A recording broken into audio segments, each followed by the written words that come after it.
Bonjour à tous et bienvenue dans cette nouvelle vidéo. Alors après mon expérience sur le hack de la Switch, je vais vous faire part de mon expérience sur le hack de la Wii U, donc la console évidemment antérieure à la Switch. Donc de base, si j'ai désiré hacker ma Wii U, c'était avant tout pour pouvoir jouer aux jeux japonais, puisque ma Wii U est la seule console PAL de ma collection, seule console que j'ai rapatriée de France, ici à Taïwan. Et donc je voulais absolument jouer à Yoshi Woolly World. Et eh bien, je l'ai acheté à Taïwan. Et donc évidemment, à Taïwan, ce sont des versions japonaises. Et donc je ne pouvais pas y jouer.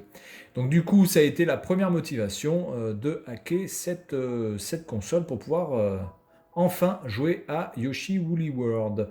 Alors ce que je peux voir, c'est que, bon, je vais vous mettre le lien que j'ai utilisé pour pouvoir hacker la Wii U, en sachant qu'il faut bien lire et bien suivre le tuto. Le tuto est très bien détaillé, vous avez tous les fichiers en lien de téléchargement, les liens de téléchargement sont propres, il n'y a aucun problème. Il n'y a pas de pop-up, il n'y a pas de publicité, il n'y a pas de truc à la con qui se télécharge pour rien. Vous n'avez pas 400 000 pages qui s'allument, enfin qui se mettent sur votre écran que vous devez fermer à chaque fois. Il y a un fichier qui est le config.ini qui lui va être bloqué par Google Chrome. Alors moi j'ai utilisé Google Chrome, mais qui va être bloqué par Google Chrome en disant que ce fichier est un fichier dangereux. Évidemment, vous allez dire que vous allez le télécharger quand même, voilà. Mais sinon, hormis celui-là, tout fonctionne nickel. Voilà. Alors évidemment, le hack vous permet d'accéder au Homebrew au Homebrew App Store, par exemple, voilà, à différentes applications. Alors j'ai essayé de regarder dans les émulateurs ce qu'il y avait. Donc évidemment j'ai mis RetroArch. Bon après vous avez d'autres petits trucs qui traînent. Voilà. Vous avez des outils qui peuvent être très intéressants. Moi je les ai pas tous regardés. Moi j'ai téléchargé avant tout ceux qui me convenaient le plus. Maintenant, ce que je vais utiliser avant tout, c'est OrLoader, puisque OrLoader, c'est évidemment un loader qui permet de lancer les disques qui ne sont pas de votre région. Donc moi, je suis parti là, hop, j'appuie sur A, on lance le disque, et normalement, devant vos yeux ébahis, Yoshi Woolly World va apparaître. Je mettrai aussi en lien le Wii U USB Helper enfin, alors ça c'est quelque chose que vous aurez besoin, oui et non. Si vous n'avez pas envie de télécharger les jeux, vous le prenez pas. Si vous avez envie de télécharger les jeux, vous le prenez. Moi, je l'ai pris pour faire des tests, pour voir si les jeux fonctionnaient, pour voir si j'étais capable de faire fonctionner des jeux téléchargés sur la Wii U. Bon, ça fonctionne. Je vous mettrai le lien. Voilà, c'est un exécutable qui fonctionnera sur Windows et qui est plutôt bien foutu.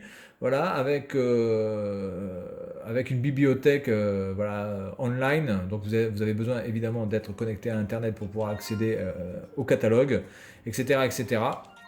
Donc il y a rien à dire par rapport à ça, c'est plutôt bien. Mais moi, à la base, si j'ai hacké la Wii U, c'est vraiment pour pouvoir jouer au jeu, au disque version japonaise, et aussi de pouvoir émuler certains jeux comme, voilà, comme la NES, enfin, voilà, certaines consoles comme la NES, la Mega Drive, pour voir si ça fonctionne. Si c'était bon, c'était déjà le cas sur la Switch, puisque j'ai déjà fait sur la Switch. Et pour voir si ça fonctionne plutôt bien. Voilà. Donc là, vous pouvez voir que le CD, en tout cas le DVD du jeu, fonctionne très bien. Et en plus, il est en français, alors que c'est la version japonaise, hein. Je ne vais pas vous montrer la boîte parce que bon, de toute façon ça ne ressemble à rien, et en plus il n'y a pas de notice. C'est vraiment dommage parce que Yoshi c'est un des jeux comme Donkey qui mérite vraiment d'avoir une très très belle notice. Surtout que là l'aspect graphique de Yoshi Woolly World s'y prête grandement. Voilà, qu'est-ce que je voulais dire de plus? Écoutez, rien d'autre. Moi, je n'arrive pas par contre à pouvoir mettre de disque dur sur ma Wii U. Je ne peux mettre qu'une clé USB. Si j'essaie de mettre un disque dur de taille 2.5 en 500 Go via USB, eh bien il n'est pas reconnu alors que une clé USB est automatiquement reconnue puisqu'il me demande automatiquement de la formater quand je l'insère dans ma Wii U. Voilà. Alors après ce que j'ai fait c'est que j'ai téléchargé quelques jeux pour, voilà, pour le fun. J'ai notamment téléchargé Paper Mario, j'ai téléchargé Odds, donc Abe, hein, voilà, l'Odyssée, c'est pas l'Odyssée d'Abe, je sais plus lequel c'est Abe New and Testy, voilà, le remaster.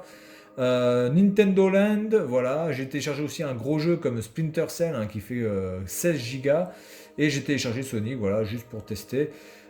Tout fonctionne plutôt bien, j'ai pas grand chose à reprocher à ce niveau-là, voilà. Alors, pour le tuto, vous allez avoir deux méthodes. Vous allez avoir une méthode assez safe qui ne risque, enfin qui ne, vous ne risquez absolument rien pour votre console, aucun risque de brick de votre console avec la méthode, on va dire soft. Et puis, vous aurez aussi la méthode un peu plus hard, un peu plus deep, on va dire, qui vous permettra d'avoir automatiquement le custom firmware dès le lancement de la machine. Mais par contre, là, vous risquez, si jamais vous avez fait une mauvaise manipulation, de briquer votre machine. Donc, briquer votre machine, ça veut tout simplement dire que vous n'aurez plus accès du tout à votre console. La console peut-être s'allumera, mais vous n'aurez plus d'OS à l'écran.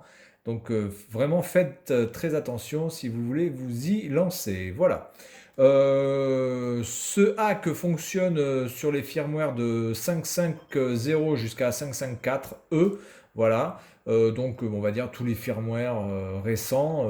Le dernier étant le 5.5.4. Donc normalement ça devrait fonctionner en tout cas sur les consoles européennes. Apparemment ça ne fonctionne pas sur les consoles japonaise ou américaine. Voilà. Bah écoutez, tout ce que je peux dire, c'est que c'est un tuto qui est pas difficile, mais qui est assez long. Il faut prendre le temps de le faire. Si vous voulez vraiment vous lancer là-dedans, eh bien vous le faites et vous vous y mettez à fond. Et vous ne faites rien d'autre à côté parce que peut-être si vous allez manquer une étape, ça risque peut-être de causer du tort à votre Wii U et ça ce serait quand même dommage. Voilà, donc c'est tout pour cette vidéo concernant le hack de la Wii U.